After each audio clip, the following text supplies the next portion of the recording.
Philosophy हा शब्द आपण खूपदा ऐकलाय. एखादा जेव्हा तुम्हाला खूप चांगल्या गोड-गोड आणि ढगातल्या गप्पा मारत असतो ना, आपण त्याला बोलता-बोलता म्हणतो, की "फिलॉसॉफी बंद कर बाबा तुझी." किंवा तो गप्पा मारणारा मुलगा आपल्याजवळ आला, की आपण काय म्हणतो, "फिलॉसॉफर आला रे, फिलॉसॉफर आला रे." बरोबर आहे. काय आहे फिलॉसॉफी? तर बेसिकली फिलॉसॉफी हा जो शब्द आहे, हा ग्रीक शब्द फिलो आणि सोफिया या दोन्हीचं मिश्रण आहे. फिलो म्हणजे काय? तर फिलो म्हणजे लव्ह, प्रेम.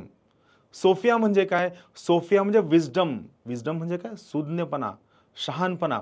तर ज्या व्यक्तीला, ज्या समूहाला, ज्यांना कुणाला तर्कशक्तीबद्दल, विस्डमबद्दल, ज्ञानाबद्दल प्रेम आहे, जी लोकं त्यांच्या वागण्यामध्ये तर्कशक्ती वापरतात, कारणं वापरतात, व्हिम्सिकल पद्धतीने, मनमानी पद्धतीने वागत नाहीत, त्या सगळ्या लोकांना आपण म्हणतो, की ही सगळी लोकं फिलॉसॉफर आहेत. तर लक्षात घ्या, फिलॉसॉफी म्हणजे काय? तर बेसिकली फिलॉसॉफी म्हणजे विस्डमसाठी असणारं प्रेम.